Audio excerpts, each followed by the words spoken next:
Bismillahirrahmanirrahim. Assalamualaikum warahmatullahi wabarakatuh. Saya Dr. Muda Syarega dari FKIRC yang sekarang sudah berdinas di RSUD Pasar Rebo.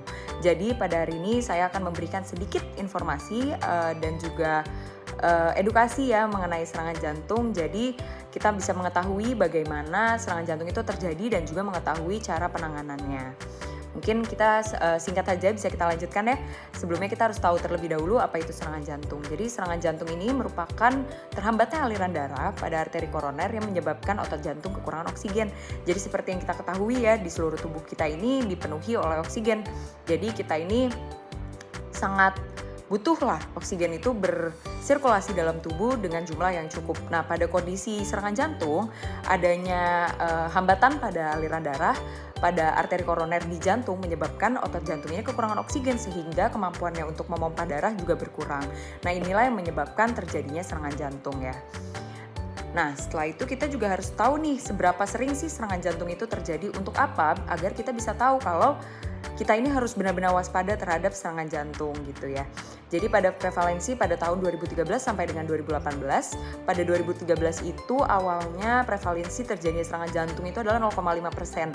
Dan ternyata ketika teliti lebih jauh pada tahun 2018 meningkat menjadi 1,5%. Jadi dalam waktu 5 tahun peningkatannya adalah sekitar 1%. Dan apabila memang kita tidak melakukan sesuatu, maka ini bisa meningkat seiring berjalannya waktu sampai terus-menerus akan meningkat terus gitu ya. Dan mungkin kita juga tahu nih kalau serangan jantung ini banyak sekali itu terjadi pada orang-orang yang lanjut usia.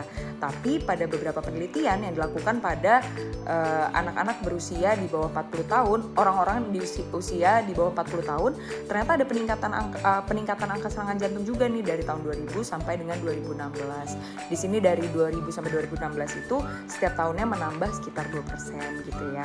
Jadi walaupun kita masih muda tuh kita nggak boleh yang namanya menggampangkan karena kita ngerasa masih muda, kita merasa kayaknya nggak apa-apa deh karena ini penyakit orang tua gitu. Padahal kita seharusnya sudah mulai memupuk yang namanya pola hidup sehat, memupuk hal-hal baik untuk tubuh kita sejak muda, karena nanti dampaknya bisa baru kita rasakan ketika dewasa begitu ya. Nah, pada tahun 2030 juga diprediksi bahwa serangan jantung ini akan tetap menjadi penyebab utama kematian di dunia.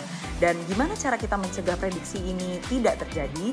Yaitu dengan memperbaiki segala kebiasaan hidup kita, mengubah pola hidup yang tadinya buruk menjadi baik sejak usia muda. Jadi kita bisa mencegahnya di kemudian hari. Nah, gejala-gejala apa yang sering sekali muncul pada pasien dengan serangan jantung? Yang pertama adalah nyeri dada, terutama nyeri dada sebelah kiri ya, karena seperti yang kita ketahui, jantung itu ada di bagian dada kiri kita. Nah, biasanya penderita itu merasakan adanya sakit seperti ditimpa beban berat, jadi terasanya tuh berat dan penuh gitu, bukan seperti cekit-cekit ataupun seperti tertusuk. Namun pada kondisi tertentu juga bisa ada perasaan seperti terjepit maupun terbakar di dada. Nah, pada kondisi yang terbakar di dada itu seringkali serangan jantung ini dimirip-miripkan dengan gejala MAH ya atau asam lambung, sehingga orang itu sering merasa padahal cuma asam lambung aja, ternyata begitu di EKG, begitu di pemeriksaan lebih lanjut itu ternyata adanya gangguan pada jantung begitu ya. Jadi kita harus tetap waspada terutama pada usia-usia lanjut. Kemudian bisa juga ada rasa mual dan muntah ya, makanya semakin mirip dengan gejala asam lambung. Bisa juga jantung itu berdebar-debar atau bahasa medisnya seperti yang kita ketahui itu disebut sebagai palpitasi. Nah, gejala jantung yang seperti ini biasanya dada itu terasa deg-degan ya, rasanya deg-degan tanpa ada pemicu ataupun ada pemicu. Bisa jadi jalan cuma 10 meter, jalan cuma 100 meter tiba-tiba rasa deg-degan. Padahal normalnya orang pada jarak tersebut nggak akan yang namanya rasanya deg-degan gitu. Jadi pada kondisi tertentu juga bisa muncul apabila sedang tidak beraktivitas gitu ya. Nah, ini kita sebut sebagai palpitasi. Kemudian bisa juga adanya sesak napas. Jadi sesak napas ini merupakan gejala jantung yang cukup umum terjadi dan rasa sakitnya biasanya disertai dengan adanya keringat dingin, rasa lemas, jantung berdebar dan juga mengalami pingsan pada kondisi yang lebih buruk.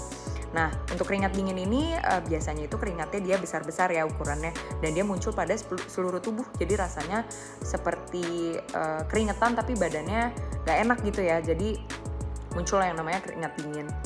Nah, apabila tidak ditangani lebih lanjut bisa apa? Bisa pingsan. Nah, pasiennya seringkali itu dia udah dibawa ke IGD dalam kondisi pingsan gitu ya.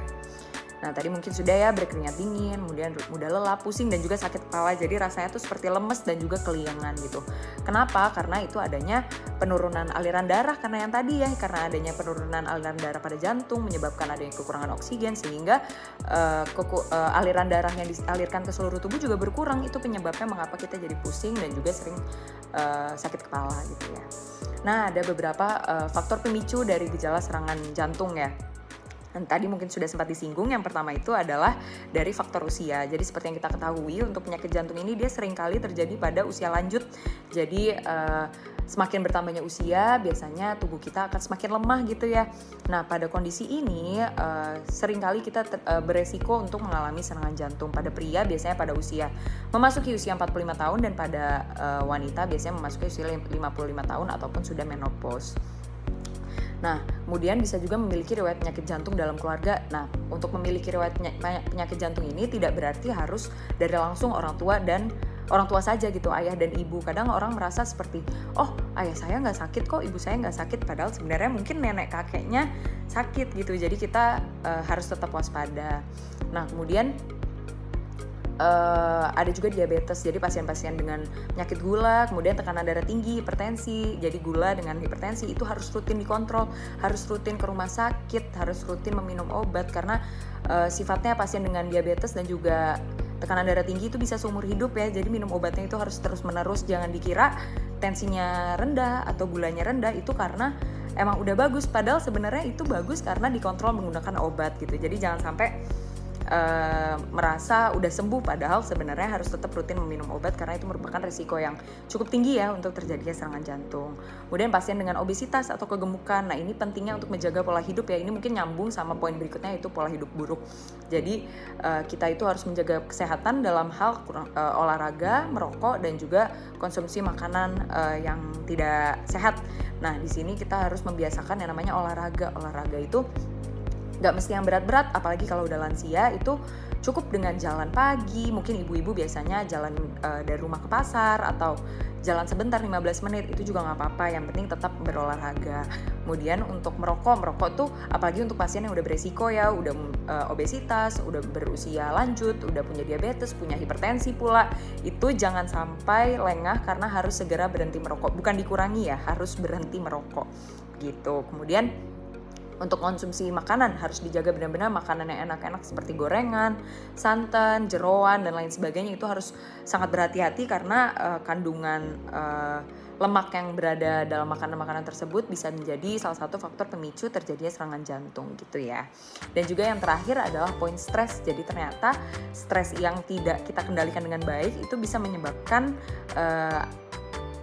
produksi dari hormon tertentu dari tubuh kita yang menyebabkan adanya peninggian resiko terhadap terjadinya serangan jantung gitu ya.